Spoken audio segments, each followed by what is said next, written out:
Amen? Maganda yung plano ng Panginoon. Plans to prosper us, plans to give us hope in the future. Pero dahil hindi natin nauunawaan yung kalooban ng Diyos sa buhay natin, tayo po ay napapahamak. And because of our wrong choice or wrong step, diba, nagre-resulta to ng consequence.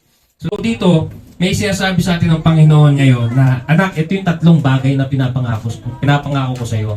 Plans to prosper you and plans to give you hope in the future. So, meron ka pa palang future. Minsan kasi kapag tayo nakaranas ng hopelessness o nandun tayo sa sitwasyon na wala tayong pag-asa, parang iisip natin wala ng future. Wala ng araw para sa bukas. Wala nang mangyayaring maganda. Hindi na magiging okay ang lahat. Pero this verse, binibigyan tayo ng pagkakataon ng Lord na mayroon palang magandang planong Diyos sa buhay mo. Amen?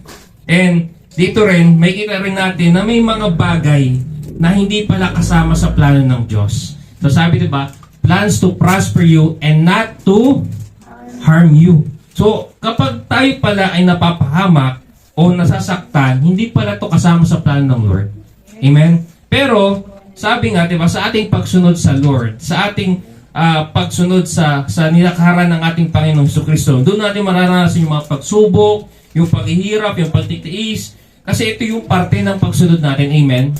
Pero yung kapahamakan o yung harmful situation na nangyayari sa atin is resulta lang ng mga consequences o resulta lang ng mga maling hakbang natin, maling choice natin at maling mga action natin sa buhay. So yung consequences, ito yung nagbibigay sa atin ng kapahamakan. Amen? So minsan kasi hindi tayo po nakakasunod sa salita ng Panginoon, sa kalooban ng Panginoon, lalo na sa plano ng Panginoon. Kaya po tayo ay napapahamak. Amen? Maganda yung plano ng Panginoon. Plans to prosper us, plans to give us hope in the future. Pero dahil hindi natin nauunawaan yung kalooban ng Diyos sa buhay natin, tayo po ay napapahamak. And because of our wrong choice or wrong step, diba, nagre-resulta to ng consequence. So sabi ko, pwede mong piliin yung next step na gagawin mo, pero hindi mo pwedeng piliin yung consequences at magiging resulta nito. Amen? Amen. So yun yung itinuturo sa atin ng Panginoon. Ito yung magandang bagay na binibigay ko sa iyo ngayon. At dapat mong pag-isipan yung plano na ibinibigay ko sa iyo. Dahil kapag hindi mo naunawaan yung plano ng Diyos sa buhay mo, diba, it can harm you. At hindi lang ikaw yung pwedeng maapektuhan nito, maaaring ito rin yung sa family natin, sa ating next generation. It can affect Amen? And sabi nga dito, your consequences can affect your future. It can slow down God's plan in your life. Pwedeng pabagalin. Dahil nga, ang consequences hindi mo pwedeng takbuhan Hindi mo to pwedeng iwasan. Kasi kapag nagkamali tayo po yung muling dadapa. Diba? Hindi natin pwedeng talikuran na lang basta-basta yung consequences. Kailangan nating harapin para matapos, para tayo makausad. At ito yung nagpapabagal para mangyari yung plano ng Diyos sa atin. And sabi ito, maaari ngayon kapatid, we lose hope in our future because of our past, because of our mistake, because of our wrong step. And consequences is like condemnation that will remind our mess. Para tong condemnation na pinapaalala na dati ikaw to. Ito yung nagawang pagkakamali. Ito yung mga bagay na pangit mong nagawa. Ito yung kasalanan mo. Pinapaalala tayo ng mga consequences natin sa buhay. It can condemn tayo kung ano yung nagawa natin. So, our past and future is always connected. So, hindi ibig sabihin nagkamali ka nung nakaraan, doon sa nakalipas, doon sa taon na ikaw yung nadapa ng hina at nagkamali, hindi na magkakaroon ng magandang hinaharap sa future. So, ang topic natin ngayon is hope for the future. So, alam niyo po, meron po tayong bagay at may tinuturo sa atin ng Panginoon ngayon kung saan ano man yung nagawa mo nung nagkamali ka before, binibigyan niya tayo ng pag-asa ngayon. At ito yung plano niya. Let's stick sa plano ng Panginoon sa atin. Amen po ba mga kapatid? Amen. Andyan ka pa ba? Masyado tayong seryoso mga kapatid. Masyado tayong ngayon, very alert, very receptive sa salita ng Panginoon. And kung titignan natin, sa bawat pagkakataon sa buhay natin, sa bawat pagkakamali na na-experience natin, tayo po ay may natutunan. May natutunan ba tayo, kapatid? May natutunan po ba tayo sa mga bawat pagkakamali natin? And dapat po, yung mga bagay na yun lang yung lagi natin inaalala. Huwag na natin alalahanin yung mga pagkakataon tayo yung nagkamali na dapa. Alalahanin na lang natin yung mga natutunan natin sa nakaraan. Amen? And sabi nga, sa lapida kung titignan natin, sino nakakita ng lapida na? Diba? Sa lapida may date of birth dash date of death. Tama? So ano yun po yung future, yung past and future. Sa lapida, tinitignan yung date of birth and date of death.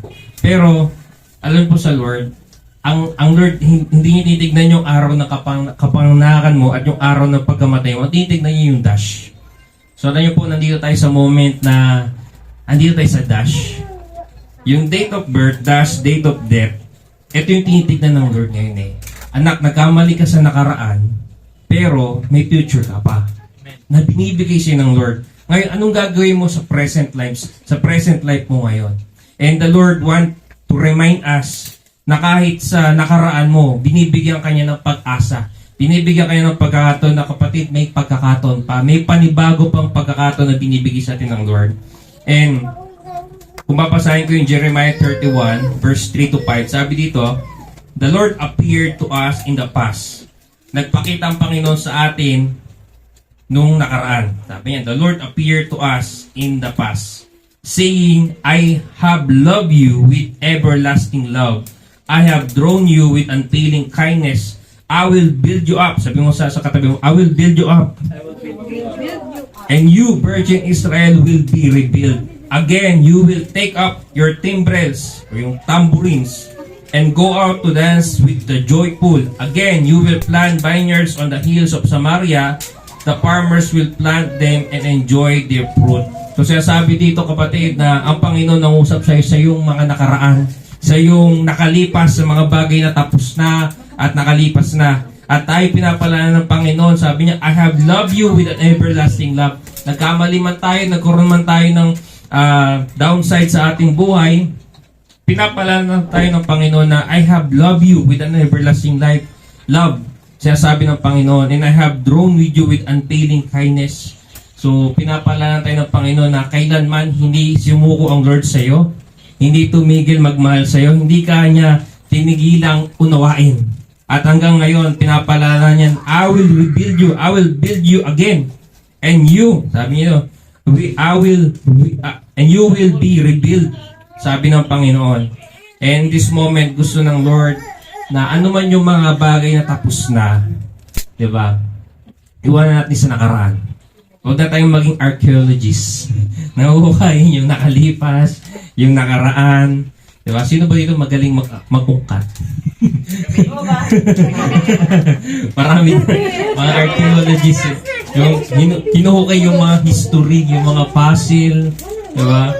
So, alam nyo, dapat kunin lang natin yung mga bagay na natunan natin before para mabuhay tayo ngayong future. Sabi nga there's a quote here, whatever happened in the past, it will stay in the past. Amen?